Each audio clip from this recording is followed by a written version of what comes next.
Aš kaip tik dabar noriu jūs visus pakviesti pasižiūrėti vieną filmuotą medžiagą apie tai, kaip Redita kalbėjo apie abejingumą kitų žmonių, kurie stebi, kas vyksta gatvėje, apie muštynės.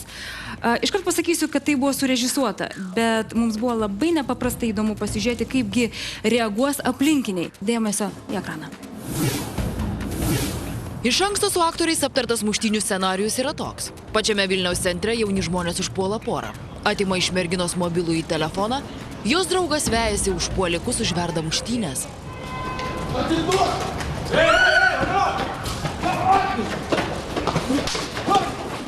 Norime patvirtinti arba paneigti teiginį, kurį dabar girdime labai dažnai, kad žmonės tapo abejingi kito nelaimiai ir tikėtis, kad padės nepažįstamas, yra naivu.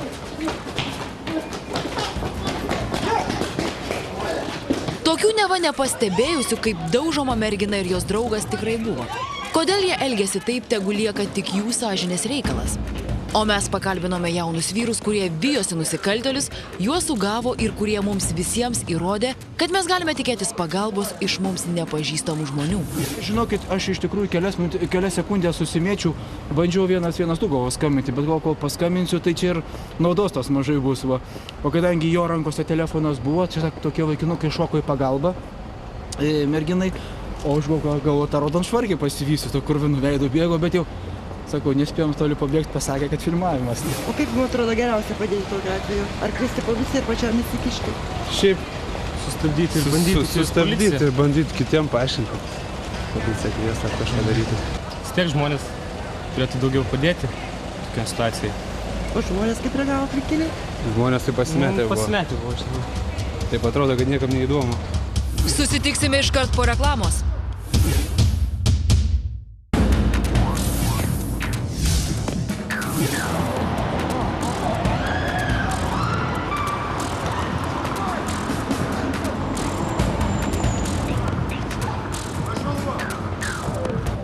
Jeigu tai būtų atsitikę Londone, nes man teko matyti lygiai tokį patį situaciją, tai sustojo 45 žmonės, iš jų pusė skambino jau į policiją, kiti filmavo, nes todėl, kad jie matė nusikaltimą.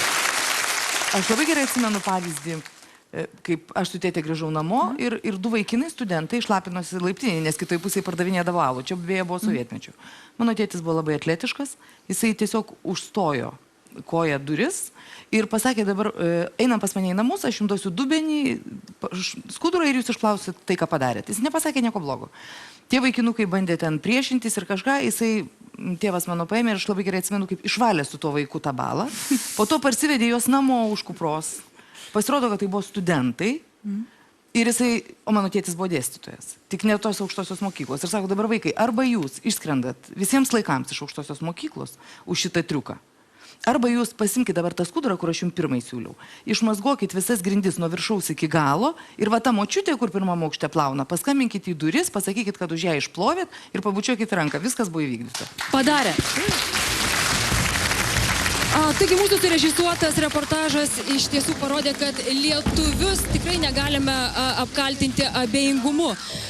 Praeiviai gelbėjo jauną porą ir skambino policijai. Ir aš labai norėčiau už pagalbą ruošiant šį netikrą užpuolimą padėkoti Vietnamo tradicinio kovos meno Vietnam federacijai. Na, o šį vakarą, gerbėmėjai televizijos žiūrovai ir mano studijos svečiai, ko gero, apie bausmes mes galime kalbėti dar keletą valandų ir diskutuoti, kame yra priežastis, kodėl mūsų visuomenė taip žiaurėja. Bet žinot, ko gero, ta frazė, kuri kažkada skambėjo kaip lozungas, pamenate, mažiausia ląstelė šeima yra mažiausia ląstelė valstybėje. Tai yra valstybės ląstelė ir jeigu jinai serga visa visuomenė. Kad ir kaip tai skambėtų nuvalkiotai ir tarsi lozungas, bet tai yra tikra tiesa. Na, o aš jums noriu labai padėkoti, kad šį vakarą buvote kartu su mumis. Noriu jums artėjančių švenčių progą palinkėti ramybės, atjautos, meilės vieni kitiems. Gražių, ramių, artėjančių švenčių. Viso geriausio. Iki malonaus.